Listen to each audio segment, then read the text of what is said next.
Greetings, my dear colleagues and friends throughout the world, and good morning, good afternoon, and good evening to many of you. I'm delighted that you're joining us as part of, as you know, our regular webinar series that we work in very close friendship and partnership with IUCEE, my dear friend and brother Krishna Vedula and Sridhar. And we are delighted to offer this very interesting presentation by Dr. Lelanie Smith, who and her team at Pretoria University was our recent in Cape Town when we were together just a couple of months ago in Cape Town, our 2022 GEDC Diversity Award winner, per se. So I'm really grateful for Dr. Smith that she's taking the time and to continue and sharing the important work that she is doing. And in a sense, I'm looking here at the note here, it's the program of the compulsory second-year model called Joint Community Projects, engaging students in important critical work impacting their society. And without going in details on that, but let me just give you a very brief background on Dr. Lelanie Smith.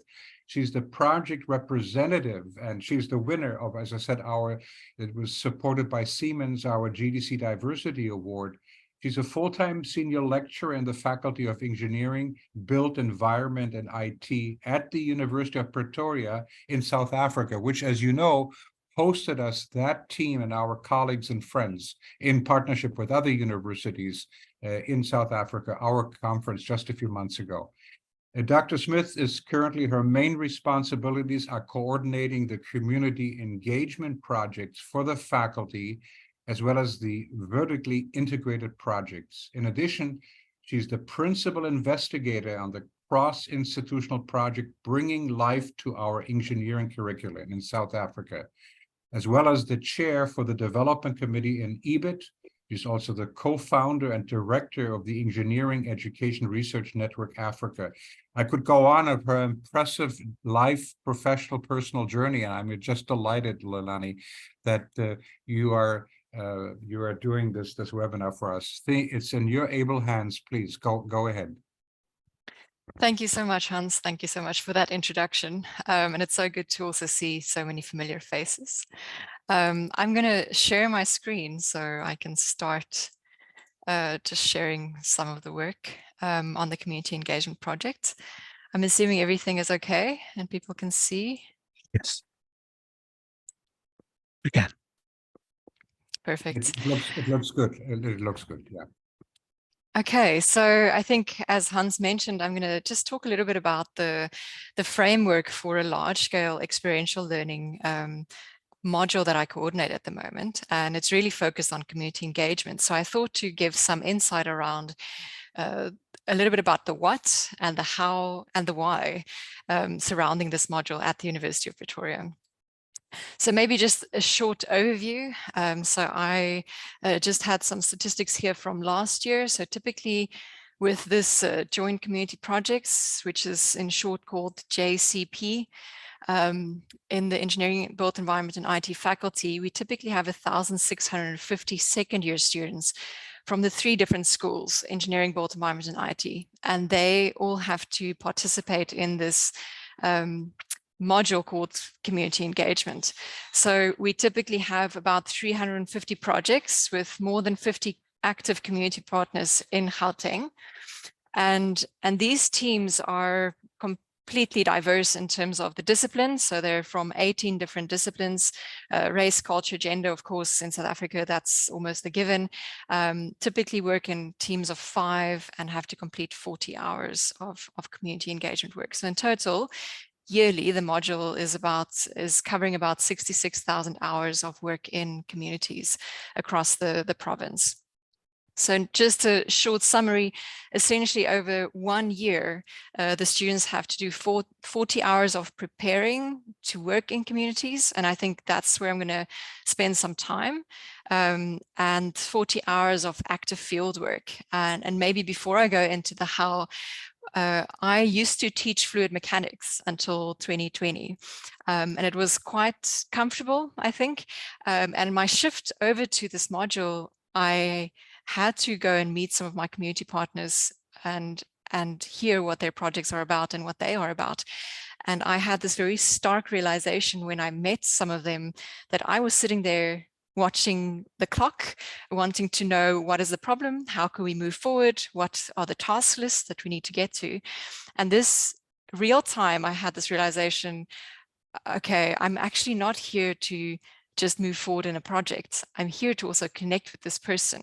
And if I'm struggling making this connection, what is my second year students going to go through in this process? And that's really where my journey started in terms of developing the content for the module as it is at the moment. So just a short note around what kind of learning engagement this is. So it's under the gaze of service learning, which means that the students are asked to critically think around questions and norms, values of society, and strive to bring positive change. The students also challenged to become the center of their own meaning making. Now, this, of course, is a subsection of active learning. And active learning, I had the proper description here, but really what active learning means is it's different from what our students typically in South Africa and in large parts of the world experience in high schools. Often they are quite passive. They are given a problem or they are given a task and they have to complete it and they're assessed on that. In active learning, the responsibility becomes theirs to take action and become part of their own learning process, which is often very uncomfortable for students. And so a lot of my work at the beginning of this module is around preparing them to make sure they understand that what they will feel, not think, what they will feel as a consequence of engaging with me and the people in the module is they'll often feel misunderstood or frustrated or confused, but it is because they are being asked to do something different to what they usually are doing. And they're asked to grow in a specific area and become a bit more self-directed. So we work a lot with this, and this is a theme that I built into the module in how I coordinate it and how we structure the reflections. But it is quite a difficult thing for students to be introduced to, this whole idea of I'm becoming the center of meaning making. I'm becoming responsible for my learning. But it is really important if we are thinking of them as leaders and people making an impact in our society. So as an overview, and I'm going to go into each of these and talk a little bit about the content, the how, and then I'll get to the structure of how we run this at scale. So the biggest part here is really to allow them to develop a sense of personal, social, and cultural awareness and develop an attitude towards communities and being willing to serve through their disciplines. Now, this, of course, has a couple of challenges, which I'll talk about as we go along. The second part is really to open their perspective of diversity and to improve their interpersonal engagement. Interestingly enough, when I inherited this module, the diversity was very focused on external, like I am woman, I am, for example, white, or whatever race, whatever culture you find yourself in. And we've broadened that perspective to also think about motivational styles. So to think a bit more about the person behind what you typically see and trying to understand the behavior and find the uniqueness and the value in each of these different people that you come and engage with. And the last part is really to develop a sense of civic responsibility and this idea of sustainable community empowerment and development. And this is typically very important. A lot of students at the beginning have this idea that we are doing the community a favor. And so they just go in and do something and they leave, and there's no connection and sense of community. So this whole idea of sense of community and who's responsible for what becomes quite an interesting interplay in their own development. Often students don't take enough responsibility, and often they take too much, and it's very dependent on their environment and how the module is structured that kind of gives them that ability to play a bit with this development of their own responsibility. So I'm going to go a little bit into the first part. So the first part really where we think about awareness of personal, societal, and cultural values really has to start with them as a person. We cannot move outside ourselves if we are not aware of what we are doing, why we are doing what we are doing. And then it becomes difficult if we don't understand ourselves to be able to see someone else. So really a big part of how we set this up is the development of self-reflection practice and have a continual sense of self-awareness. So the whole module has a continuous assessment structure and we essentially ask them to reflect on every activity. So, and the reflection then gets a form of feedback. The second part is really around their awareness of sustainability and impact in the specific discipline that they can make. And I'll tell you a little bit about how we bring that in. So for self-reflection, what we found is that these students are quite hungry to understand even themselves. So we go through a process of discussion lectures. So it's not me talking at them, but it's typically like a panel conversation, and the students can then comment and ask questions around the concept of and the difference between emotional and technical intelligence. Most of my students come from a very technical background, and they have this idea that engineering is not about communication, it's not about people, it's not about connection. And so we talk about this skill set, like the difference between being emotionally intelligent and technically intelligent, and how that impacts your work once you leave your degree, so in the industry, but also your day-to-day activity moving in your families and your own communities. We speak a little bit about the Truan brain, and we give them a SCARF framework. So SCARF is just in short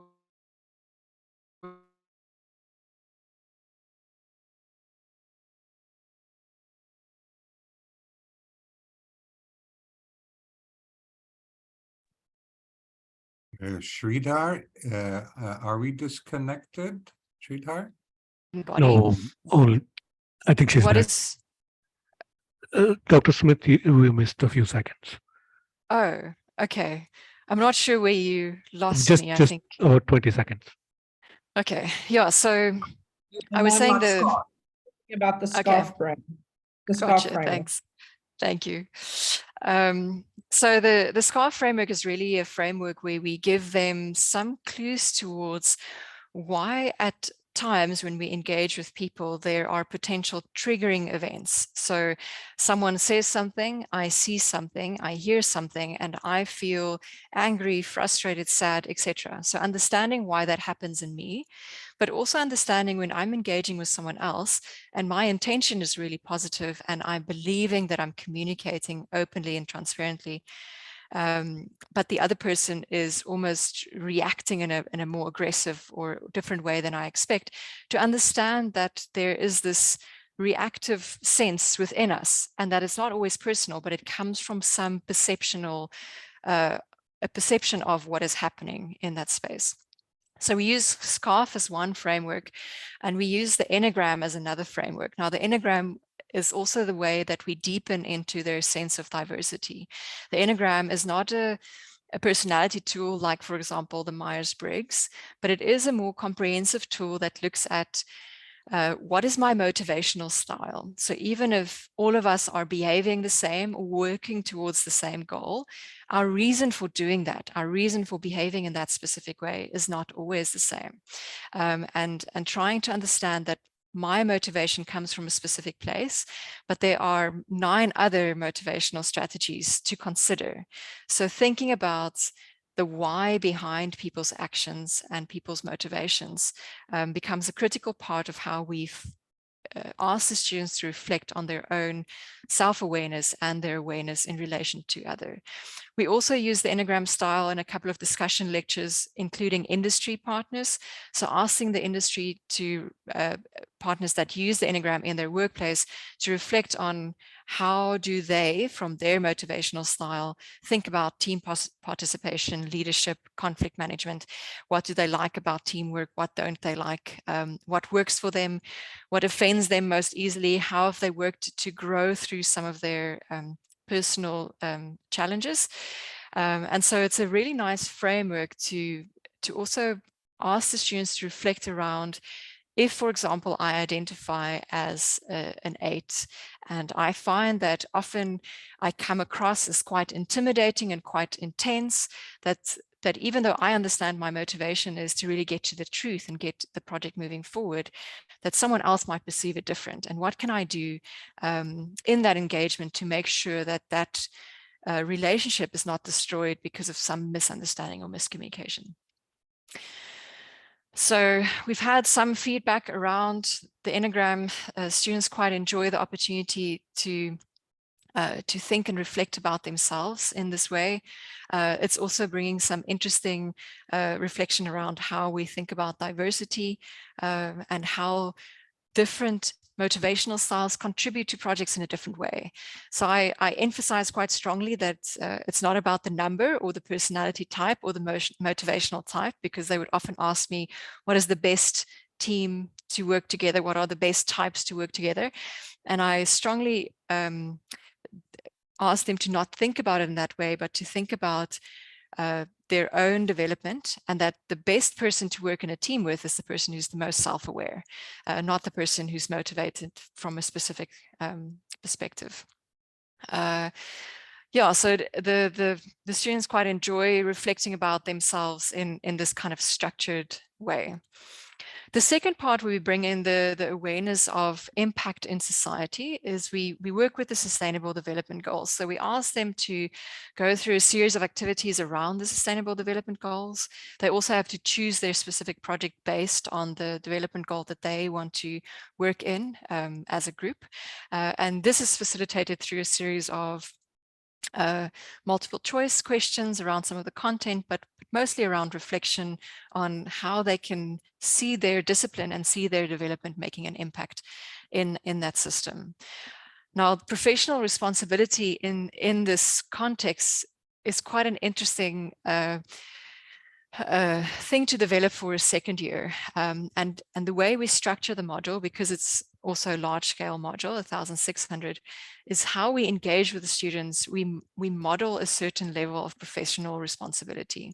So there are hard deadlines that they have to follow. And if one of these deadlines are missed, there's a whole process of inquiry and reflection that we go through a one-on-one engagement with the group and set up strategies to avoid missing deadlines in the future. What's really interesting in these is often when we start these reflective processes, the first engagement usually tells me as the coordinator what I should be doing differently to make sure that they meet the deadlines. So there's a lot of back and forth in the conversation to make sure that they understand that they don't have control over me as the external participant, but they have control of themselves. And so really the teaching is here around where do I have control and where do I have influence, and helping them understand the balance between that and the relation to professional responsibility. The other thing that we also link in to the structure is we have a separate email, and they can email and have to wait 48 hours for a response. This is particularly challenging for the students. This really frustrates them a lot that they can't get an instant response from us. So they often try and skip that system. But in skipping the system, so for example, they would email me directly, then I on purpose take 48 hours to respond to them, to respond that they should email a different email. And then after 48 hours, they only get their answer. But normally what happens is the students figure out what they need to do by the time that I get to the email, unless it's something very serious. And we usually keep track of the emails to see if there are really critical issues and not something that they can find in the announcements or study guide. So really about our engagement and our structure helps to develop this idea of what is your responsibility and how do we treat each other in a professional manner. So the second part is really about this broadened perspective, and I've linked a little bit about how we use the Enneagram with that. The second component really here is about the teamwork and communicating effectively in a very multidisciplinary space, specifically also communicating in a space where the person receiving you is not coming from your discipline or from university at all. A lot of the spaces that we work in are either township or low-cost communities where some of the people that engage with our students have not even finished high school, and they need to understand how to engage in a way that we can connect and see where we have parts in common and meet each other in a way that's meaningful and not just us going in and doing some work that that's not meaningful. So here, other than the Enneagram that I've mentioned, we really focus on helping them understand the difference between self-awareness, social awareness, self-management, and relationship management. So we use a series of discussional lectures where we take out some of these themes and we talk about how can we think about the different contexts that we go into, and how can we make sure that we are able to communicate clearly when we meet each other in that space. And often the students are quite blasé about how easy or how difficult communication is. They would often think that communication is quite easy, but they recognize after some of these activities that even if I have complete clarity about a very simple thing that I need to communicate across, there's no guarantee that that person is understanding what I see with that clarity.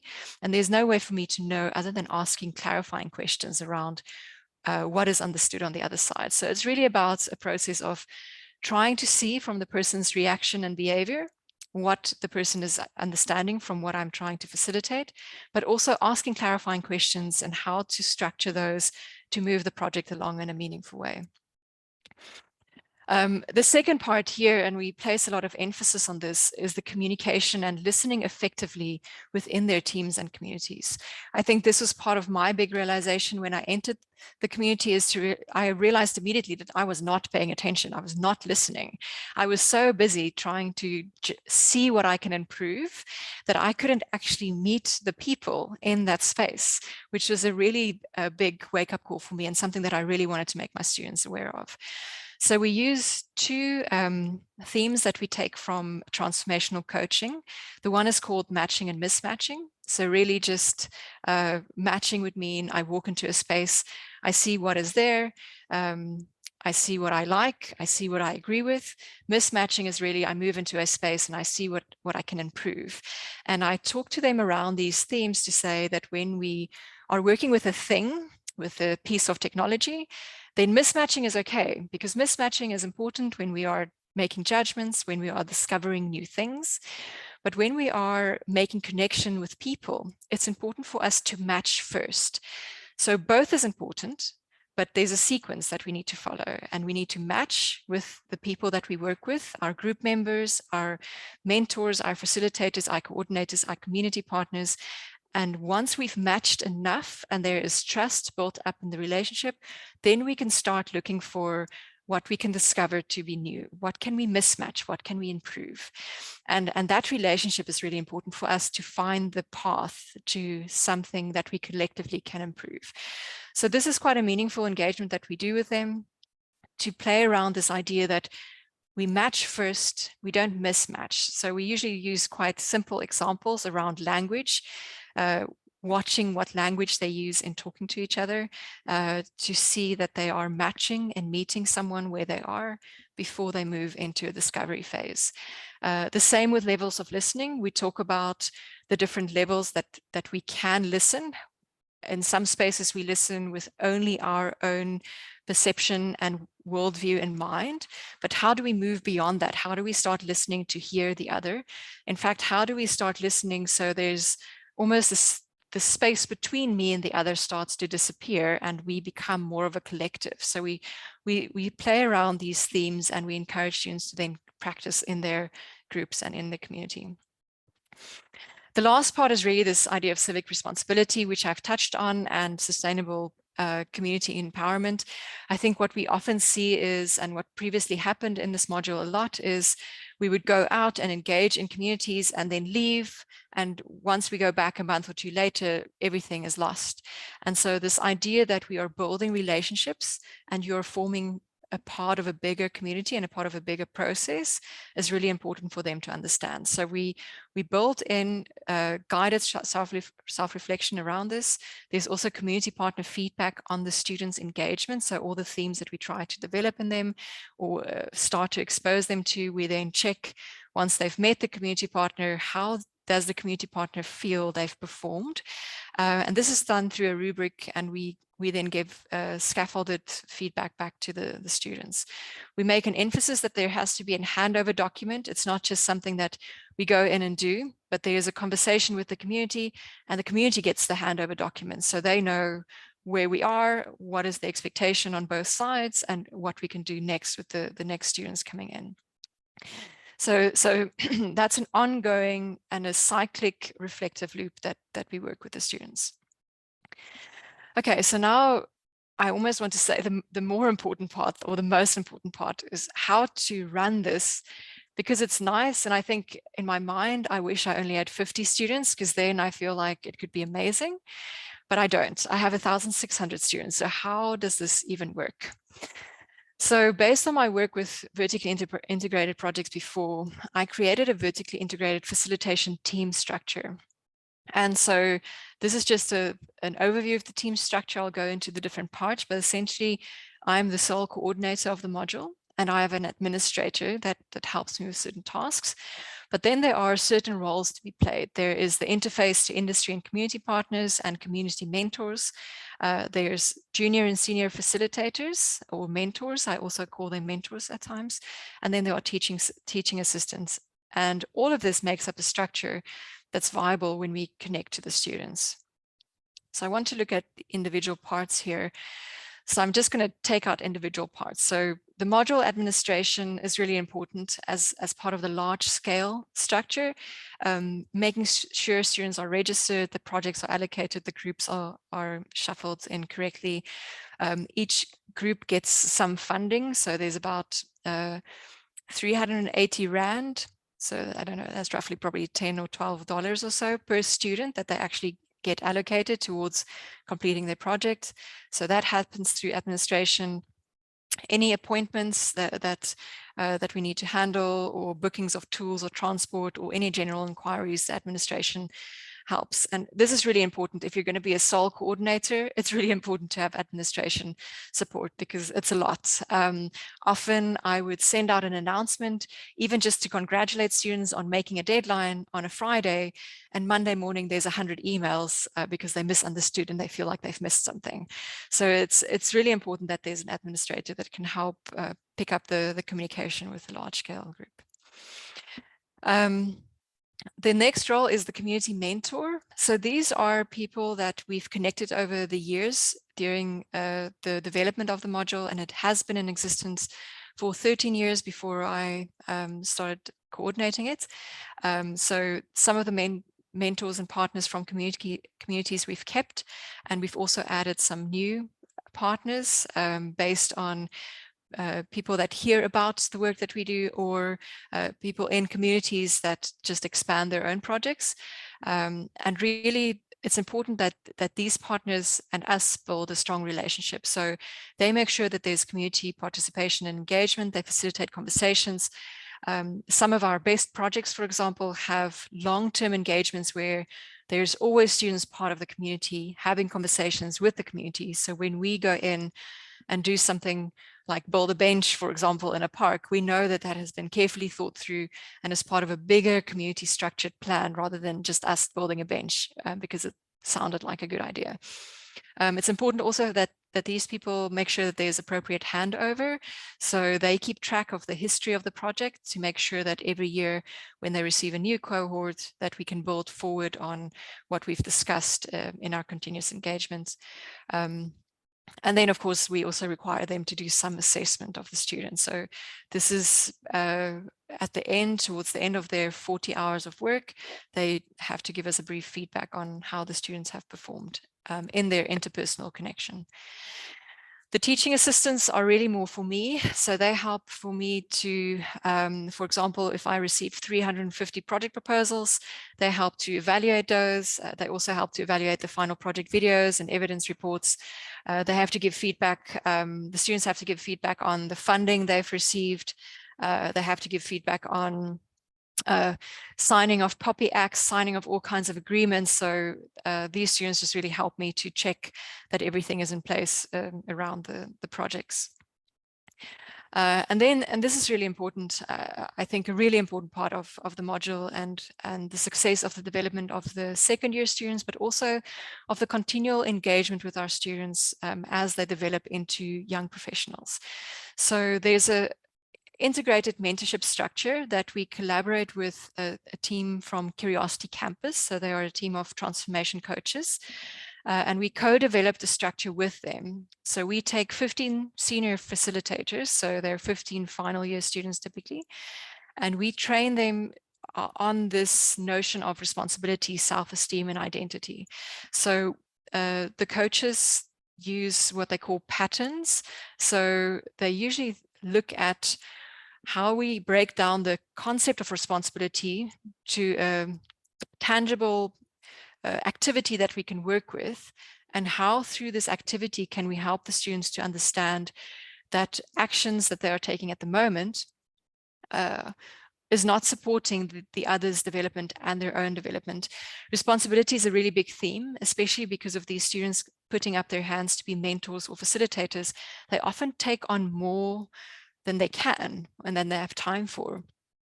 So what happens in this concept, if I take more control or control away or work away from the other does not have the opportunity to learn and develop whatever they are supposed to develop through being engaged in that process.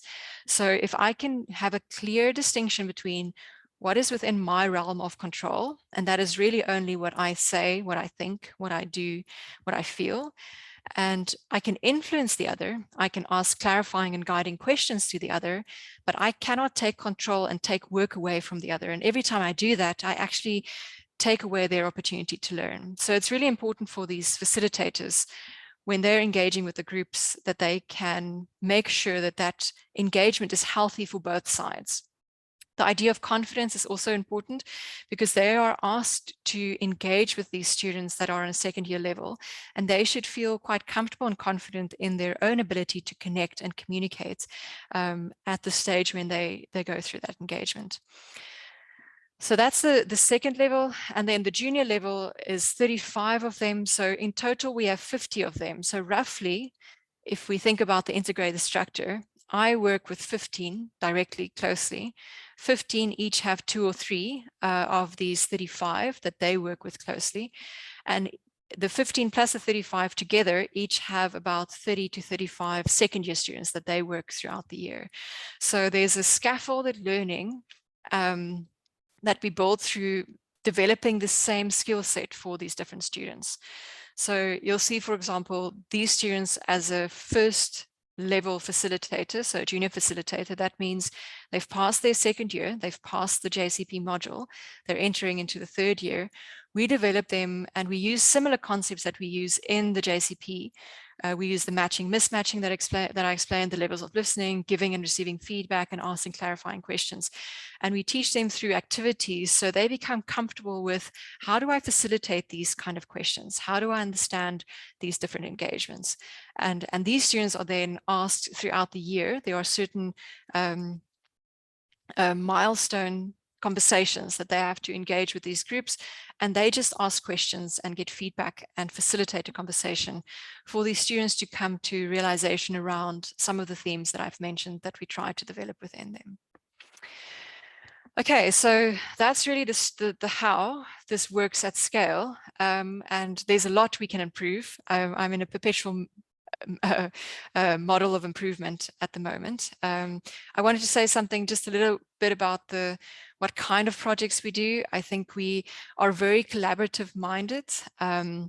It's the only way. I mean, it is about building community. It is about engaging with community.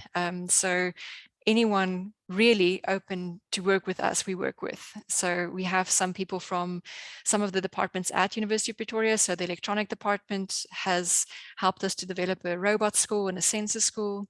And it's really nicely integrated, because they, for example, have their 4th years developing the material. The second years are then taught the material by the 4th years, and the second years are the students going out to community high school kids to give them this exposure to robotics and sensors and drones, for example. We have partnerships with architecture and the Urban Citizenship Group and York Timbers, and they typically sponsor wood, and the architecture group has a really nice integrated structure where they also have honor students sitting in communities for 6 months at a time, helping to develop the process going forward, and helping to develop what actually filters then down later to a second year level, what a student can do. We've also collaborated with health sciences and some of our other campuses at the University of Pretoria. So it's been a quite interesting collaboration where working between engineers and occupational therapy, for example, they often need things to be built as part of a therapeutic tool. So that's been really meaningful for the students to be involved in working together to see how those professions work. And then we have some student body collaborations. Engineers Without Borders, the student chapter, is very active in supporting our projects. And then we have a homegrown project called Keep That Gold Shining. And at this stage, it was 2 students that have now finished their PhDs that developed this when they were in their JCP year.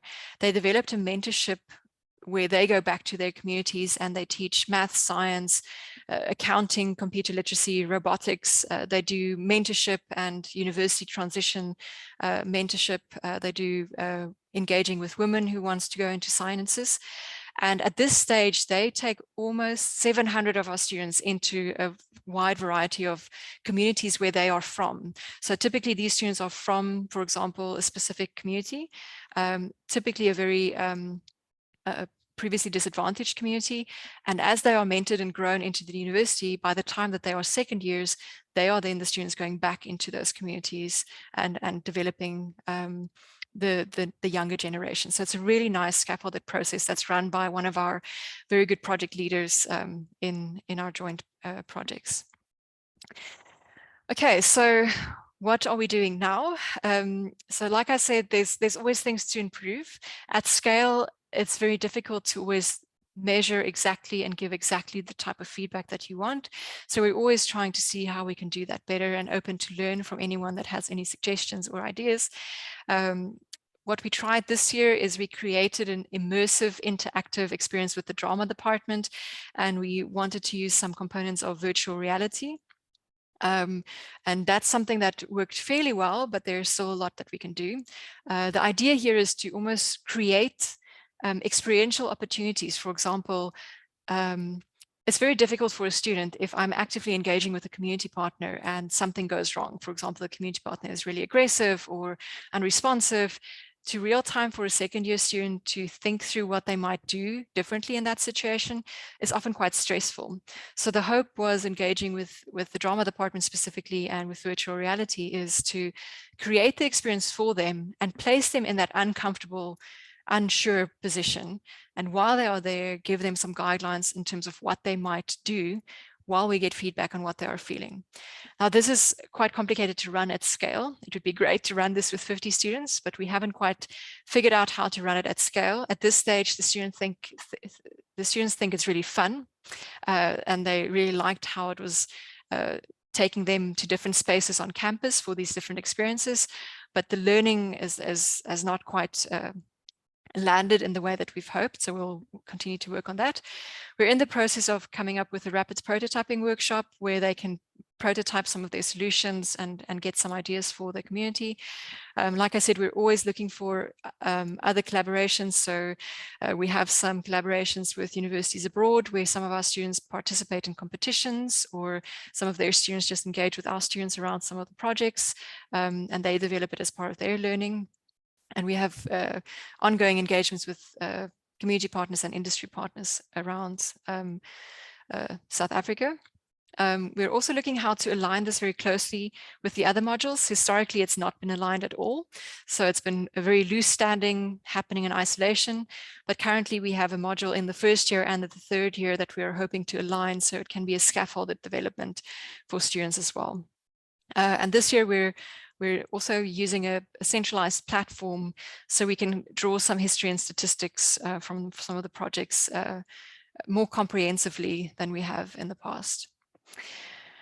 And with that, I think that is it. I'm going to stop sharing my screen. I think that was 40 minutes exactly, Hans. So I'm open to hear any thoughts or questions or comments from anyone in the audience. Lelanie, this is absolutely fascinating and inspiring, and I certainly hope we have a wonderful, diverse group here today. Before perhaps Aliki, I'm not seeing in the chat any particular question, but I just have a couple of comments before, dear Lelanie. We have this whole notion of emotional intelligence, and for that to be such an important reality and an issue per se. Very frankly, I don't see many engineering leaders throughout the world talking about emotional intelligence per se. I'm speaking here, obviously living in one continent, but in contact. So I just wanted to, I'm just very, very excited. But the other one is, what are the challenges? You've mentioned you work with other departments, but I'm not hearing, and perhaps I didn't fully understand, what are the relationships working with, let's say, with cultural anthropologists, with psychologists, and with people like that, that have by nature a close relationship with the kind of communities that you and I, obviously know per se.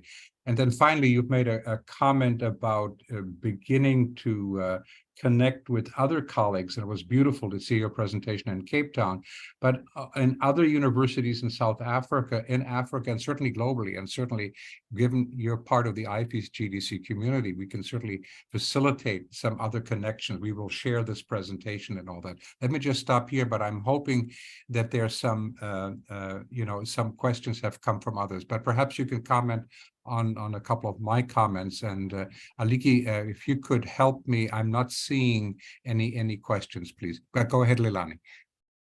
Yeah, thank you, Hans. Yeah, so maybe let me answer the challenges in connecting with other departments outside of EBIT, which is engineering, built environment, and IT. I think at present, I've because it's only the third year that I'm coordinating this, so it's between actually making this ship sail and reaching out to others. It's a fine balance between time. And so I started with people that I know. I started with occupational therapy because I'm quite close to some colleagues that work in occupational therapy, but there's definitely scope to expand to look at some of the others as well. The challenge often arises in how each of these departments create their community engagement, because all of the university around all the faculties have community engagement as part of their development for the students. But not all of them have it compulsory, and not all of it has the same kind of mandate as we do. So I think just with health science at the moment, it's been quite seamless, the connection, but I anticipate if we move beyond that, there will most likely be, and I'm saying this because that's the reason why we brought in the levels of listening, matching and mismatching, to try and help the student understand that in the end, behind our degrees, behind our disciplines, we're all just people connecting. And that's the most important part. If we're connecting and collaborating, whether it is in communities or in working teams, we first have to see and understand and value the person before we move on to the next part, which is the project or the work. And I think so some of those are quite generic on purpose, so that hopefully if we engage with the other departments, that they can bring that to that context as well. But that's something that we haven't fully explored. We've explored 2 universities in the US, so Cincinnati University and University of Illinois. So last year, some of our students participated in a Sustainable Development Challenge that University of Illinois runs. And I have some colleagues from my African Engineering Education Network from Cincinnati University that are very keen to work with us on some of the projects. So we're busy trying to work through what that logistically might mean. Often the logistics are the most trickiest to figure out because of the semesters, but it's not problems that are insurmountable. We can definitely have conversations. Yeah, so let me stop there. Yeah, thank you very much. I'm looking at some of the chats here by good colleague Sankar. Your presentation is excellent, but in Indian context, how modifications need to be carried out when mentorship is considered as the population is very high for each teacher. Do you understand that comment, dear Lelanie? I'm reading it now.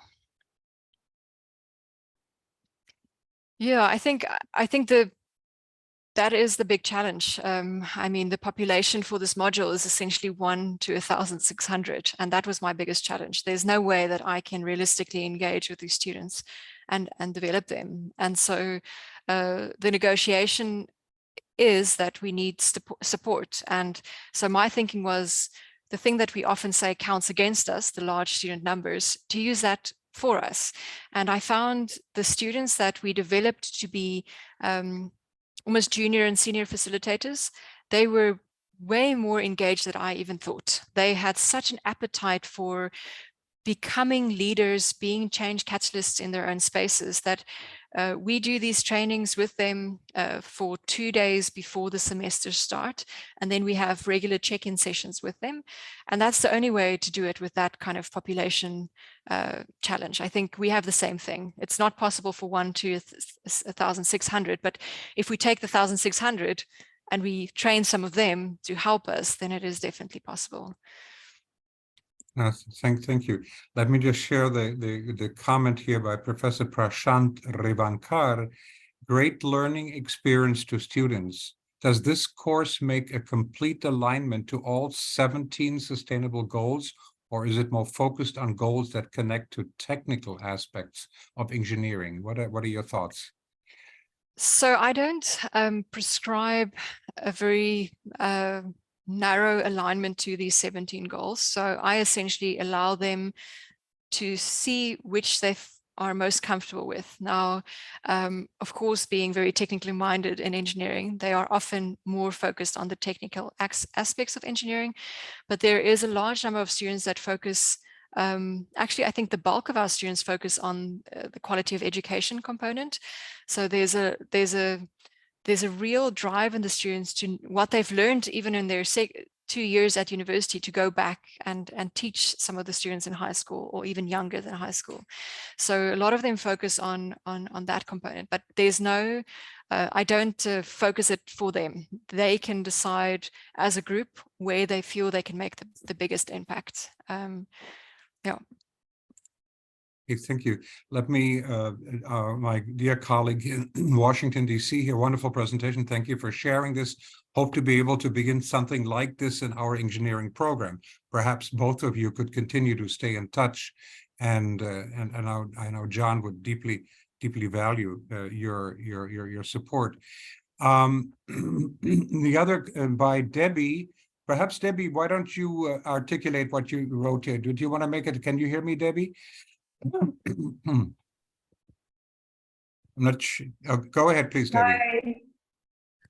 Hi, I think I was basically just echoing what the resource constraint that Sanker was talking about, the high population or student population, just in the community that Lelanie was talking about earlier, our engineering education research network for Africa. We had colleagues who shared some of their experiences from France and that they want to roll out in Nigeria. But in France, they're working with a 12-to-1 student to mentor ratio. It's just not feasible in the South African context, and I imagine also not feasible in the Indian context. So what I was just saying is that point is something that the international engineering education community needs to grapple with, is what are some innovative ways of dealing with that constraint. I think it's a fascinating point. Perhaps there's some others I want to make comment on that, and I'd like to connect you with our hosts in Monterrey. I'll mention this in a minute, where we have our global conference to facilitate, where we will have hopefully you represent from South Africa, but also, let's say, Latin America and Mexico, and there's some connections that could be made here. Let me hear another comment. Meaning, for instance, are the students going back to their own under-resourced and disadvantaged communities and working with them? Is a question that I think John Terakan made that question, if I'm seeing it correctly. Yeah, thank you, John. That's something that I don't force, but we often see that students connect to projects that take them back into their communities that they are from.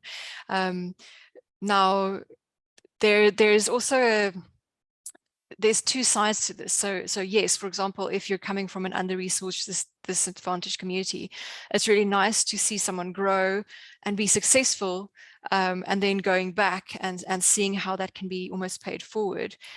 But on the other side, we also have a group of students that are quite privileged, that are not at all aware of what these communities look like. And they also prefer staying in their own communities, which is comfortable. Now, I think there was a question earlier about the multidisciplinarity.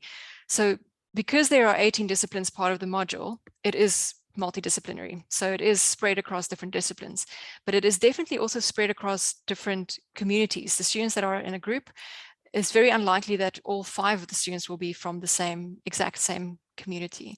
And often it's then a negotiation between the projects that they are interested in and where they want to go to see where they end up with. And I typically assign them based on their project preference. The hope is then also that students that come from a more privileged background can enter into other spaces and can become more comfortable with other community spaces. That, of course, causes a stress within most students. So a lot of the students, I get a lot of pushback from students being asked to go into community spaces that they perceive to be dangerous. I, for example, would have students say, because there's a security briefing that we have to do, compulsory, to say, if you're going out into certain communities, these are the things to do to make sure that you remain safe in those communities.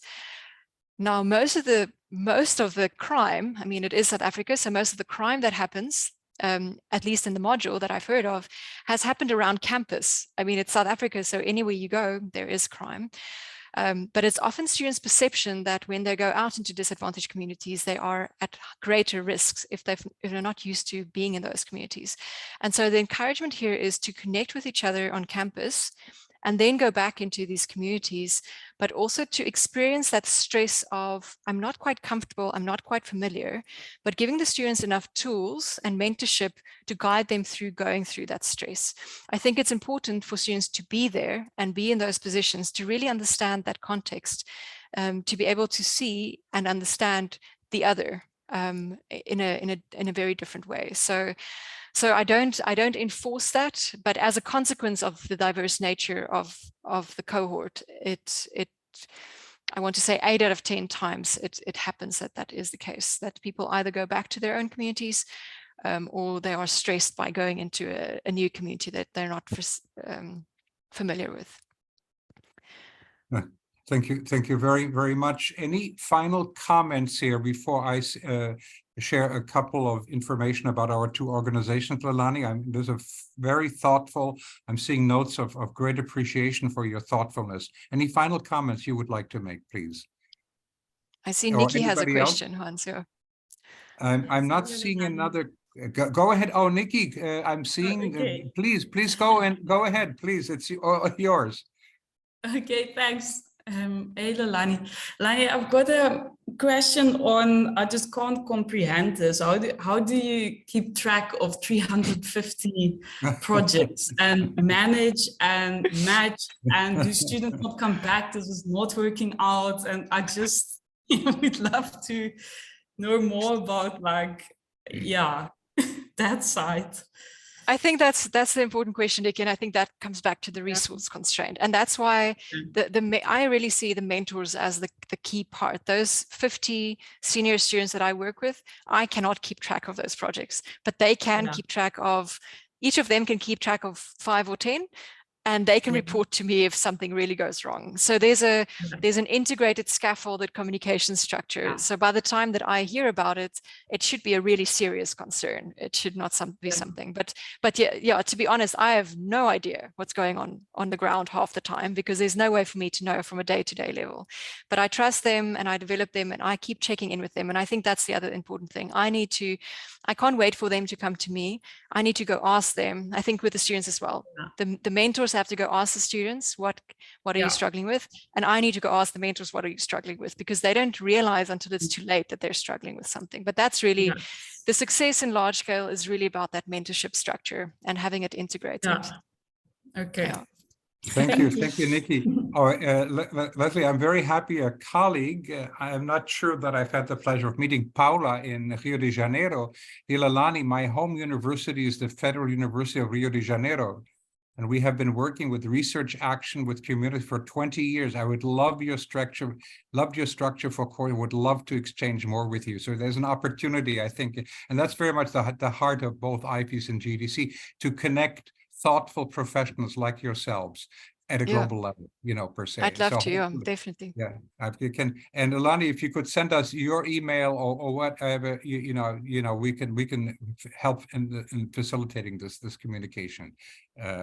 I think I'm not seeing any other comment here, but let me again, Lelanie, many thanks for your very, very thoughtful, meaningful presentation, and I'm just so pleased that the community did indeed choose you and your team last year to win our Diversity Award, and it's just absolutely beautiful to listen to you again here. Let me just switch over for just a couple of minutes. As you know, I work very closely with our friends in India of IUCEE and of IFEES and GEDC. And I've mentioned this earlier at the beginning of the call. We are already planning to bring the global community together in person at Monterrey Tech in Mexico in October. So I hope we would have colleagues, friends from different parts of the world as we have historically. So please put this on your radar screen. And I'm also in discussions with leaders in Australia to go to Australia, to Sydney next year in 24. We've been working very diligently on our continuing book series written by women engineering leaders, our Rising to the Top series, and we're working diligently to complete our MENA Arab World book and Southeast Asia book, and I hope within the next few months we can make progress, and are making progress on that. There'll be several meetings where we come together at the deans in Puerto Rico this coming April, and next week we are meeting for the first time the IFEES GEDC community globally in a region of Europe, Albania, working with Epoca University. And we're very excited about that, a very, very, very special part of the world, and building relationships there with the different communities there. I'm very pleased that our friends that we helped form the Asian Deans Council will meet after a long time in Hong Kong. And we also linking that, preparing it to the GDC Industry Forum that we will be hosting at Sashtec University in Shenzhen, China in early 24. So these are just some examples here of how we working to bring the global community together, and the examples, Lelanie, of the work, fascinating work you're doing, and some of our friends from other countries. Hopefully we can help in facilitating the connection. I want to thank all of you, and please stay safe, and peace to all of you, my friends. Thank you so much, very Hans. again, Lali. And Bye-bye. thanks for the opportunity. Thank you, everyone. Of course, thank you so much. Bye-bye. Thank you.